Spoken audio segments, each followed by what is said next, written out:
Assalamualaikum warahmatullahi wabarakatuh. Apa kabar sahabat Main TV dan segenap warga bangsa Indonesia dimanapun Anda berada. Kembali bersama USA untuk Indonesia Raya tercinta. Kita akan mengomentari kasus terbaru.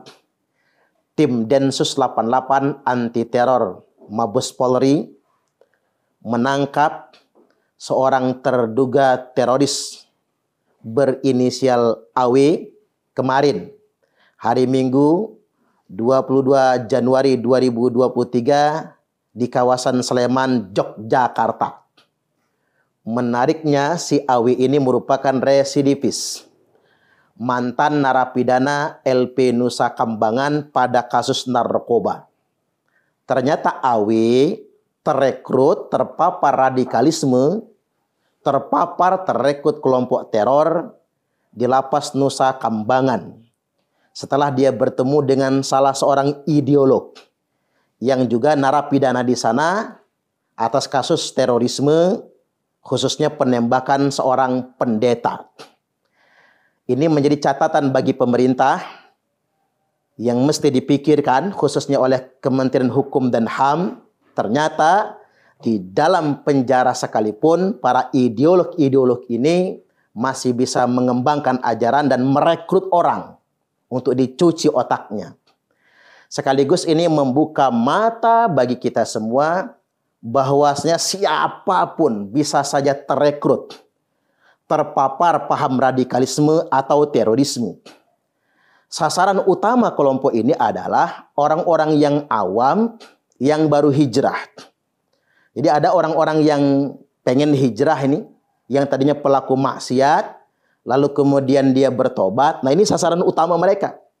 Maka kita kadang-kadang terkejut melihat orang-orang yang katanya baru hijrah, katanya baru bertobat, tiba-tiba melakukan perubahan yang sangat drastis. Di awal kita senang dong dengan perubahannya, berubah menjadi lebih baik. Tapi ada yang aneh pada perubahannya. Dia justru mengekspresikan cara beragama yang eksklusif, membatasi pergaulan, bahkan cenderung ekstrim, mudah menyalahkan orang lain, sangat korektif. Dia merasa dirinya saja yang paling benar, yang lain salah semua.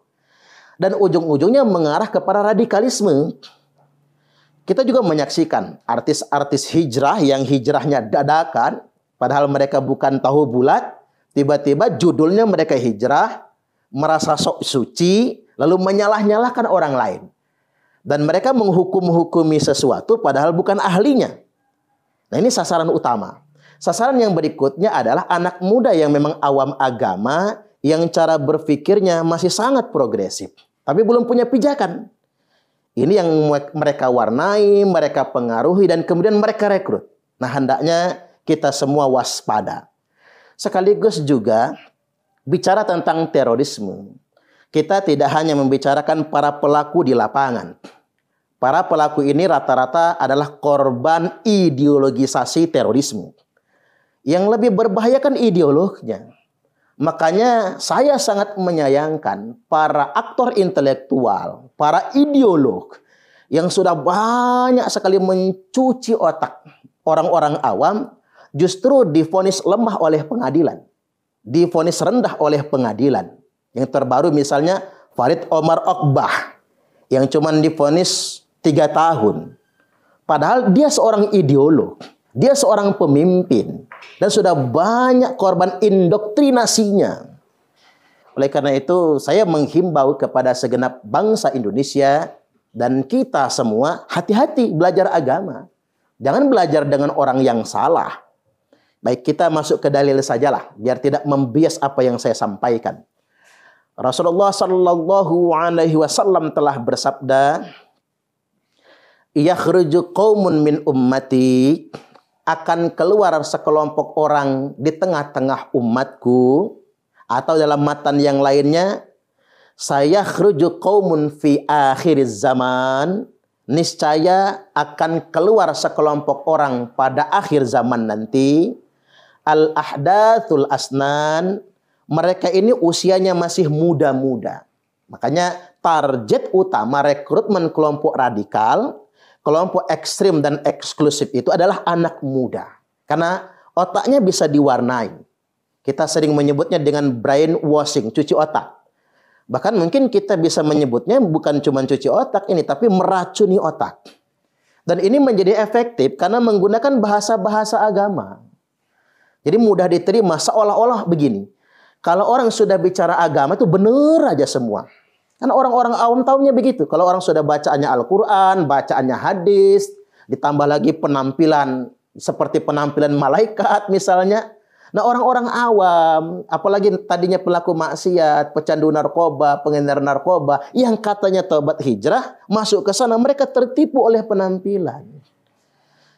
Sasaran utama sekali lagi orang-orang yang awam agama dan generasi muda. Al-ahdatsul asnan, usia mereka muda-muda. Sufahaul ahlam. Dan yang ditarget memang orang yang awam agama. Mengapa kalimatnya sufaha? Mereka bukan cuma awam agama, tapi otaknya bisa dirusak. Otaknya bisa diracuni. Yaquluna min khairi qaulil bariyah. Nah, para ideolog-ideolog, aktor-aktor intelektual ini selalu bicara berdasarkan perkataan khairul bariyah. Quran, hadis, Quran, hadis. Ini kan manipulatif sekali. Walaupun saya perlu ingatkan, hanya Nabi loh kalau bicara agama itu nggak pakai hawa nafsu. Maka kalau kita mendengarkan ajaran agama kira-kira bertentangan dengan akal sehat, bertentangan dengan hati nurani, tolak ge. Masa kita mau dimanipulasi sedemikian rupa? Memang mereka bicara berdasarkan Quran, hadis, katanya, tapi dalam versi mereka. La yujawizu imanahum hanajirahum. Padahal iman mereka itu tidak melintasi kerongkongan mereka. Quran yang mereka katakan di lisan saja. Hadis yang mereka ucapkan di lidah saja. Yamrukuna minad dini kama yamrukus sahmu minar ramiyah.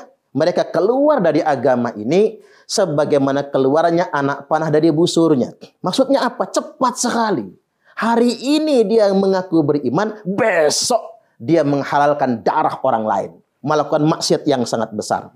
Makanya fa'aina malaqitumuhum faqtuluhum. Dimanapun kalian jumpai mereka, maka perangi mereka.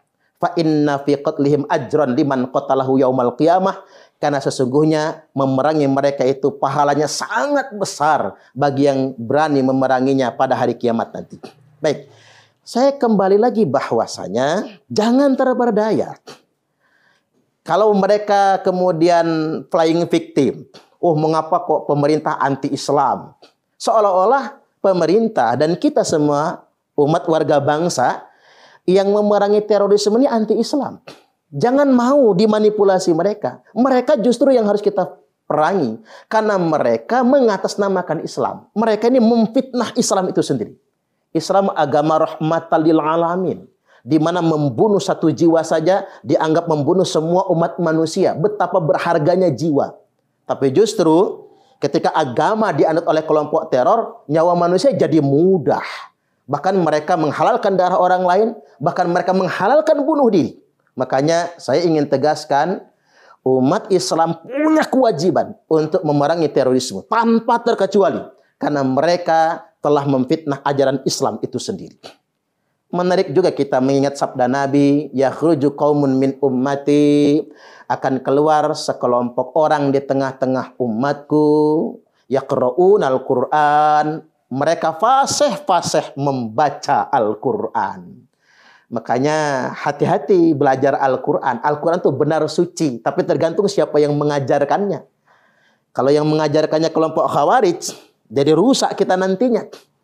Kita belajar Al-Quran tapi diajak melawan negara. Negara ditogut-togutkan. Negara dikafir-kafirkan. Belajar Al-Quran tapi hormat bendera diharam-haramkan. Pancasila diharam-haramkan. Itu alamat. Itu tanda-tanda loh. Itu bahaya. Yaqra'un Al-Quran. Mereka memang fasih-fasih membaca Al-Quran. Laisa qira'atukum ila qira'atihim bisyai'. Di mana bacaan Quran kalian belum ada apa-apanya dibandingkan dengan bacaan Quran mereka. Wala salatukum ila salatihim bisyai', di mana salat kalian tidak ada apa-apanya dibandingkan dengan salat mereka. Wala siyamukum ila siyamihim bisyai', puasa kalian tidak ada apa-apanya dibandingkan dengan puasa mereka. Yahkiru ahadukum amalahu min amalihim. Dalam matan yang lain disebutkan, salah seorang di antara kalian pasti minder kalau membandingkan amalnya dengan amal mereka semua. Tapi jangan pernah minder, jangan pernah mundur walaupun selangkah. Fa idza kharaju faqtuluhum.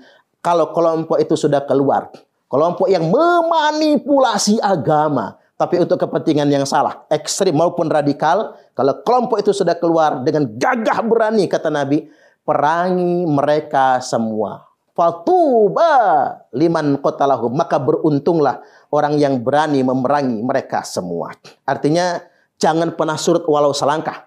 Jangan pernah turun semangat kita walaupun sedikit.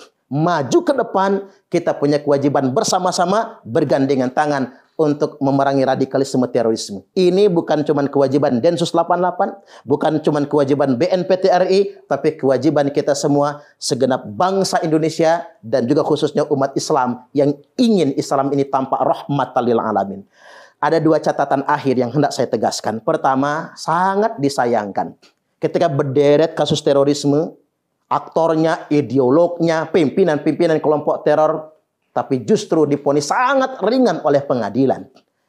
Sedangkan korban-korbannya, orang-orang awam yang telah dicuci otaknya, pelaku-pelaku teror di lapangan, mereka kan cuma korban ideologisasi, korban indoktrinasi. Aktor sebenarnya, yakni aktor intelektual. Para pemimpin mereka, dedengkot mereka. Orang-orang yang mereka gelari sebagai ustadz yang telah mencuci otak mereka. Saya berharap hukum di negara ini bisa tegas lagi. Dan saya berharap juga ada regulasi yang tegas. Semua kelompok, semua aliran, semua paham, baik yang ekstrim kanan maupun yang ekstrim kiri, yang anti ideologi negara, anti sistem kenegaraan, negara kesatuan Republik Indonesia, bisa dipidanakan. Yang kedua, kita segenap umat Islam, jangan pernah ada lagi orang yang seolah-olah terkesan mendukung teroris. Tokoh-tokoh publik, tokoh-tokoh politik, orang-orang yang dituakan di atas, jangan terkesan seakan-akan membela mereka semua. Dan yang terakhir, kesimpulan bagi kita semua, kita punya kewajiban menjaga Islam yang rahmatan lil alamin, tahsin suratil Islam. Memerangi terorisme adalah memerangi parasit di dalam Islam yang telah merusak wajah Islam. Kata Nabi, yang berani memerangi terorisme, fatuba liman qatalahum, adalah orang yang paling beruntung. Beruntunglah yang berani memerangi mereka semua. Wallahul muwaffiq ila aqwamit thoriq. Assalamualaikum warahmatullahi wabarakatuh.